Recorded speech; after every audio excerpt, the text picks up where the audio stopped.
we are predicting who the best running back in all of fantasy football 2025 will be when the season is said and done.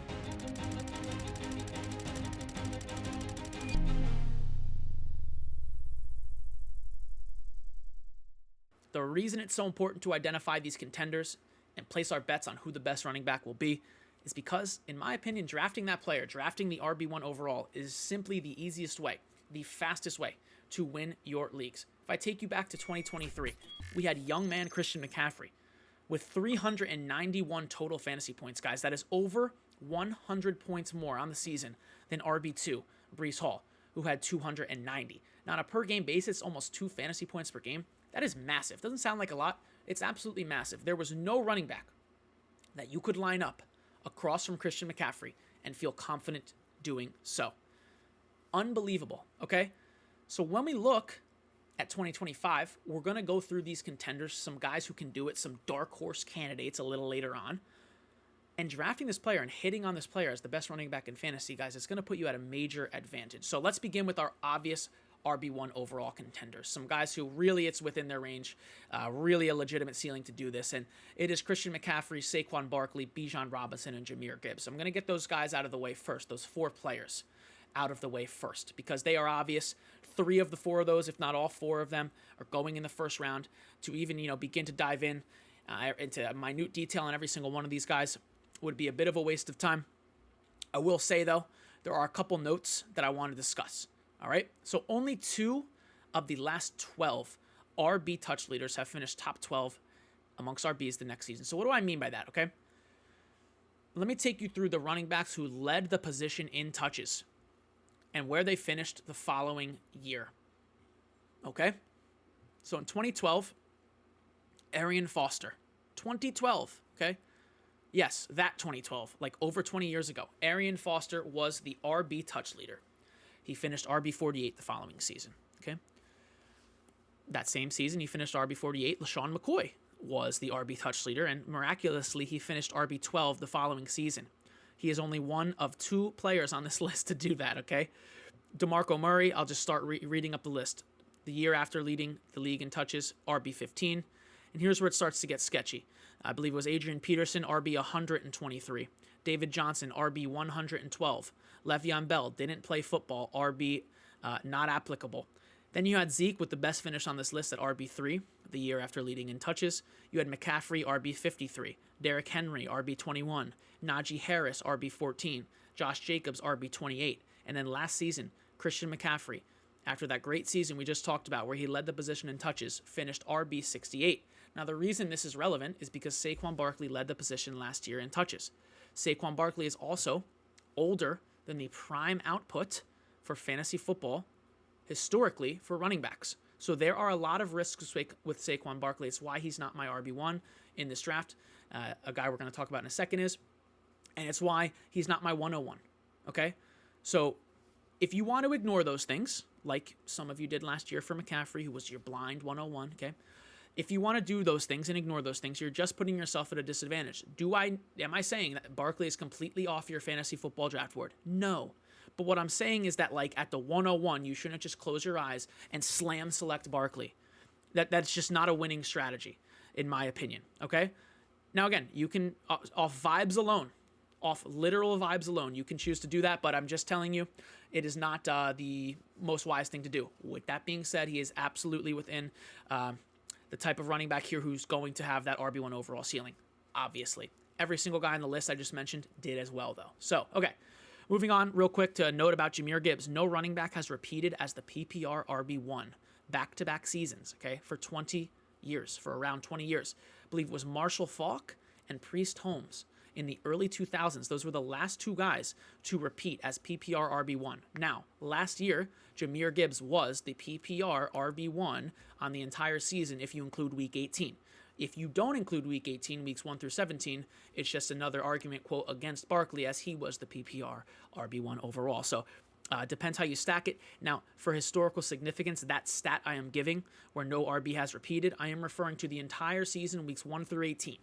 Obviously, the season wasn't always 18 games. It was sometimes 17. So I'm referring to every game played, the last 2 to do that, Marshall Faulk, Priest Holmes, some 20 years ago. All right. Now, in terms of Christian McCaffrey, okay, have to discuss this. Why am I including an RB who's past their prime, who's past the prime age window, as I just mentioned for Barkley, right, who was injured last year? Why is he on this list? Why is he on this list? Because Christian McCaffrey is on a list that Barkley, for example, Derrick Henry, for example, other guys that are have these same trends, is they are not on. Christian McCaffrey is on the short list of greatest PPR fantasy football running backs of all time. So with that being said, until he hangs up the cleats, until he says, I'm done, right? Until we see absolute signs of decline on the field when he's playing, he will always have RB1 overall ceiling. I'm talking guys like LaDainian Tomlinson, Marshall Faulk, Priest Holmes, okay? That is the list. And then Christian McCaffrey. There are 4 running backs in contention for this. Now, I posted this little post here on X, at NOEXPERTFF. Just search on X, at NOEXPERTFF, Christian McCaffrey, greatest, right? It'll come right up. Long story short, guys, he's on the short list. And with that being said, until he is no longer playing, he will be an RB1 overall contender. In the last 7 seasons, guys, he has finished RB1 or RB2, okay, on the season, or he has been completely injured. It's about a 50-50 split. So that's the result you're getting. If this man's playing 14, 15 games, he's going to be RB1 or RB2 overall, in my opinion. All right. And finally, guys, a guy who we haven't mentioned yet, Bijan Robinson, right? There's a reason he hasn't been mentioned yet. And there's a reason right now, until we discuss the other guys on this list, he is my favorite at the moment amongst these 4 to finish RB1 overall. And it is Bijan Robinson, okay? He is younger, less risk than some of these guys we've mentioned. He has less competition in the backfield. I'm not a David Montgomery stan. In fact, I am a David Montgomery clowner, in my opinion. I am couldn't be more anti-Montgomery. And on that note, it's very interesting that this time last year, everyone was telling me, oh, Jahmyr Gibbs cannot finish RB1 overall. Well, that's very interesting because he did, right?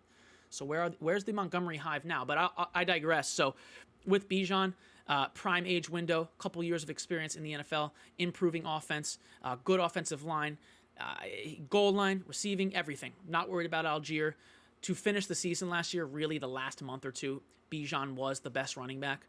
Barkley did it for the majority of the season, especially in the beginning, but Bijan did steal the show there. Once Penix came in, he played even better. So at the moment, those are the 4 guys. And let's talk about, okay, 3, 4 more guys who can do it. The non-obvious people here. So the first player is Devon Achane. Last year, PPR points per game leaders. Devon Achane with Tua, it's a very important distinguisher, 22.6 fantasy points per game, first amongst all running backs. It was that way for 11 games, okay? Then you had Barkley at 22.2, so almost a half point better than Barkley there. And then those were the only 2 running backs over 20 points. You had Jahmyr Gibbs at RB3, 19.8, Bijan Robinson, 19.4, Derrick Henry, 19.1 at RB5, okay? So when Tua was playing, there was no better running back in fantasy than Devon Achane. Achane's fantasy points per touch last season, 1.07 on almost 300 opportunities. In 2023, 1.47 on 140 opportunities. Barkley's points per touch last year, 0.94. So 0.13 more fantasy points per touch Achane had than Barkley last year. For reference, guys, if you're over 1 fantasy point per touch, you are elite. If you're over 0.9, you are elite. All right? And no running back has scored more fantasy points per touch than Achane over the last 2 seasons. So on a per touch basis, which is kind of extended to a per game basis a little bit, but really per touch. And you can even take that another level and go per snap, but per touch, Achane's the best running back in fantasy when Tua is healthy. So there's a lot of asterisks, okay? There's a lot of when this, if that. But Achane can absolutely finish RB1 overall. Now the next guy is Ashton Jeanty. And a lot of you are going to turn the video off or pause the podcast. That's fine. That's fine because you're saying to yourself, he's played 0 NFL snaps. How is this possible? The horror of Ashton Jeanty. Yes, he can do it, okay? He can absolutely finish RB1 overall. He can. And I put out a tweet earlier in the season that was like, yeah, you guys are sleeping on Jeanty.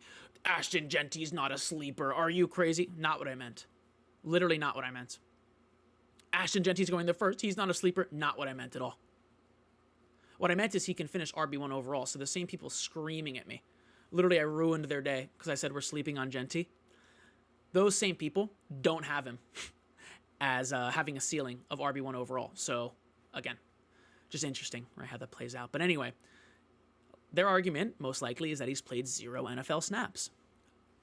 Some other running backs who had played 0 NFL snaps. Saquon Barkley in 2018, RB1 overall. So right there, I'll stop the list there. There are a couple more guys, but right there, your argument of he's played 0 NFL snaps is debunked. I mean, that is completely invalid. That literally doesn't matter. And I'm not even going to extend to like other positions, right? A Sam Laporta, a Brock Bowers, whoever. I'm not even going to do that because it's not relevant, okay? At RB, your argument is invalid that he's never played in the NFL because of Saquon Barkley in 2018. And you might say, well, Jeanty's competition was just not as good. You know, Boise State, Penn State, it's just not as good. Barkley wasn't as good as Jeanty in college, so that makes sense. You know, Barkley was just not going head-to-head with Barry Sanders and had a, Heisman ripped from his grasps. So, anyway, 0 touches when they first, in their first season. Ezekiel Elliott, he finished the RB2 in 2016, yet again debunking that argument.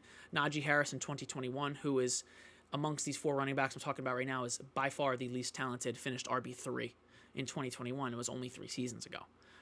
And the reason is because they have 2 things in common. A monster workload, 360-plus chances, which is insane. But a guy like Achane was pushing 300 last year, okay?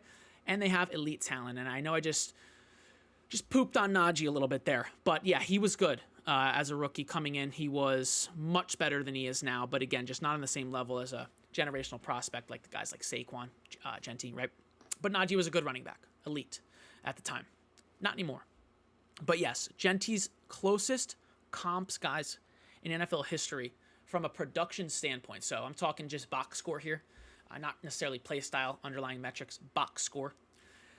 Bijan Robinson, Christian McCaffrey, Ezekiel Elliott, Darren McFadden, Donald Brown, and Noshawn Marino. So quite a wide range of fantasy success, but for the most part, yeah, those are the names. I mean, the 2 closest names from a production standpoint are Bijan and McCaffrey. So that's what we're talking about. Now, so that takes care of the talent. As for the workload, Las Vegas has the most vacated touches of any running back backfield in the NFL. 295 available chances in that backfield for running backs who have departed. That is 70% of their opportunities, and that is the most of any team. So I have a hunch that Ashton Jeanty is going to get more than 70% of the running back opportunities. I have a hunch. If he gets 80%, he's well over 300 opportunities. If he gets 85%, he's pushing 350 opportunities. If he's getting 90 or 100%, he'll absolutely be a top 3 RB. Absolutely. Over the course of the season, is it going to be that much? Because he'll probably ramp up to start in 2-3 games. Maybe not. But mid-season, I'd be surprised if he's below 85% of RB opportunities per game, which is, again, on the year, putting him well over 300 opportunities. He's the best college running back of all time, potentially next to Barry Sanders, right? Obviously, you got to pay homage to the GOATs here. 1 or 2. He's on a team now with run-heavy coaches, a solid offense. I'm tired of hearing the Raiders' offense not getting respect. Geno Smith is good. Brock Bowers is very good. Jacoby Myers is good. They have good rookie wide receivers. They have good veteran wide receivers. And they have a coach who can score points.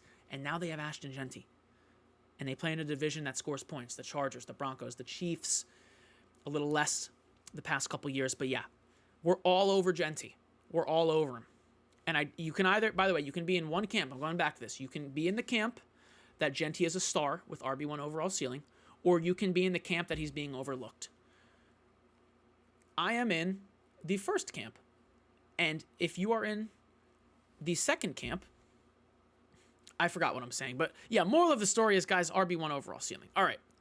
Next guy who I think can do it. I think he can do it. And this one took a bit of convincing. Because honestly, not my favorite fantasy player to draft. Yeah, not my favorite player to draft just because I think he's a little inconsistent.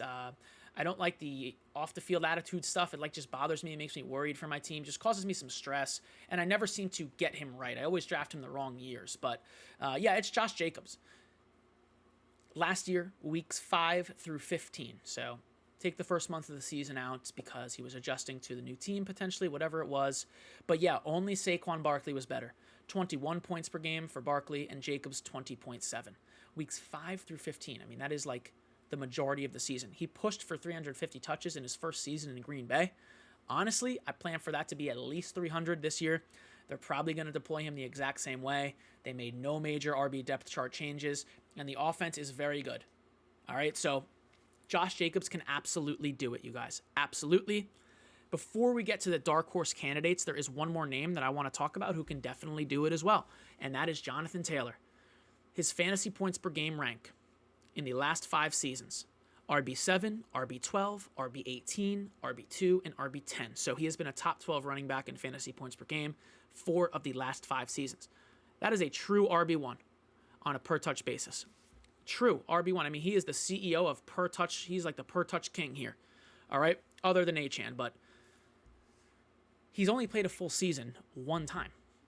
And when he finished in that full season, you can imagine where he finished amongst running backs, and I'll reveal that to you in a second.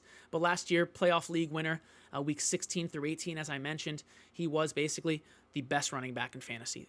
40 points in week 16, just a casual 40, then 27.6, then 25 in week 18. So in his most recent 12 games played, he's been a top 12 running back in 50% of them, and that's kind of excluding the injured games. So in 50% of his most recent 12 games, he has been a top 12 RB. In 20%, right, he's been injured of them, or he's been injured. Now, obviously, how can you be injured in his 12 games played? In that span. So in the span that it's taken him to play 12 games, he's injured in 20% of that span. And then in those 12 games, he was a top 12 RB in 6 of them. So RB1 overalls, they've historically floated around 60% mark for RB1 output.